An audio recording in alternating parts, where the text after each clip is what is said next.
তো নমস্কার বন্ধুরা, আমি ব্লগার বিথি বলছি। তোমরা কেমন আছো? আশা করি তোমরা ভালো আছো, সুস্থ আছো। আমিও খুব ভালো আছি। তো আজকে একটা নতুন ব্লগ নিয়ে চলে এসেছি। তো দেখতে থাকো, সঙ্গে থাকো, আশা করি ভালো লাগবে। তো ছেলের পরীক্ষা শেষ হয়ে গেছে। তো অনেক দিন ধরে ভাবছিলাম এক জায়গায় ঘুরতে যাবো। তো হয়ে উঠছিল না। তো তারপরে তোমাদের দাদা ভাইয়েরও ছুটি পড়েছে। তো 15ই আগস্টের দিন আমরা গেলাম ঘুরতে। তো আমি ভিডিওটা এডিট করতে পারিনি বলে তো পরের দিন আমি ভিডিওটা ছাড়ছি। তো আগের দিনের ব্লগ এটা। তো যাই হোক, ভোরবেলা উঠে পড়েছি, বৃহস্পতিবার ছিল। তো সব কাজ সেরে তো ঠাকুরকে পুজো দিয়ে তারপরে এই যে এদিকে আমরা গুছাই নিচ্ছি, রওনা দিচ্ছি, যেহেতু হঠাৎ প্রোগ্রাম হয়েছে তো তার জন্য। তো দেখতেই পারছো। তো ঘুরতে যাচ্ছি কোথায় বলো তো? তো দেখতেই পাবে, পুরো ভিডিওটা দেখতে থাকো। তো তোমাদের সাথে তোমরা দেখলেই বুঝতে পারবে।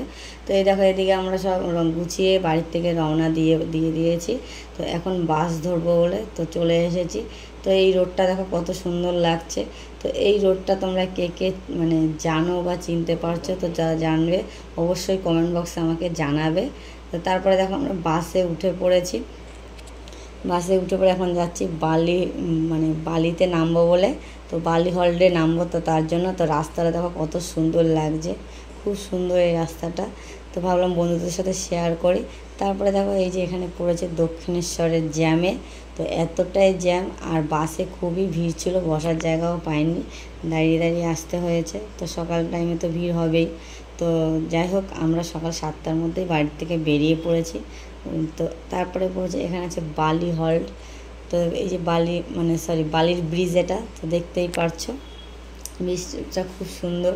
তো ভাবলাম আমার বন্ধুদের সাথে শেয়ার করি। তো যতটা পারলাম আমি ভিতর থেকে ক্যামেরা করার চেষ্টা করলাম, পুরো ব্রিজটা ভালোভাবে নিতে পারিনি। তো দেখতেই পারছো। তারপরে দেখো আমি ব্রিজ থেকে নেমে পড়েছি। এখন ট্রেন ধরবো বালি হল্ট থেকে, তার জন্য তো খুব তাড়াহুড়ো করে বাড়ির থেকে বেরিয়েছি। তো ট্রেন টাইম দেখে গেছি 8টা 5 বা 10 ট্রেনটা ছিল। তো খুব লেট করেছে, সেই ট্রেন এসেছে তোমার 8:30 নাগাদ। তো বালি হল্টে যে বসেছিলাম। তো তারপরে ট্রেনে উঠে পড়েছি। গাইস, এত ভিড় ছিল, তো তোমাদের কি বলবো, যেহেতু 15ই আগস্ট ছিল সেদিন, তো তার জন্য বসার একটু জায়গা পাইনি। 2 থেকে আড়াই ঘন্টার রাস্তা, না সরি 2.5 থেকে 3 ঘন্টারই রাস্তা। তো এইভাবে গেছি। আর আগের দিন ট্রেন থেকে যেহেতু পড়ে গেছি আমি, তো পাটা ব্যথাটা খুব কমেইনি একদমই। তো তা নিয়েই ঘুরতে গেছি, কী আর বলবো তোমাদের সাথে। তো অনেক দিনই কোথাও ঘুরতে যাওয়া হয় না। তো তার জন্য বেরিয়ে পড়লাম। এই যে কাকিমা, 2 কাকিমা, কাকু আর আমরা 3 জন মিলে ঘুরতে বেরিয়ে পড়েছি। তো আমরা নেমেছিলাম বিষ্ণুপ্রিয়া তোমার স্টেশনে। সেখান থেকে টোটো ধরলাম, ধরে এই যে গঙ্গার ঘাট মন্দিরের উদ্দেশ্যে উঠে পড়েছি লঞ্চে। তো এখানে দেখো 2 রকম আছে কালার, আছে জলের কালার। একটা হচ্ছে গঙ্গা, একটা হচ্ছে যমুনা।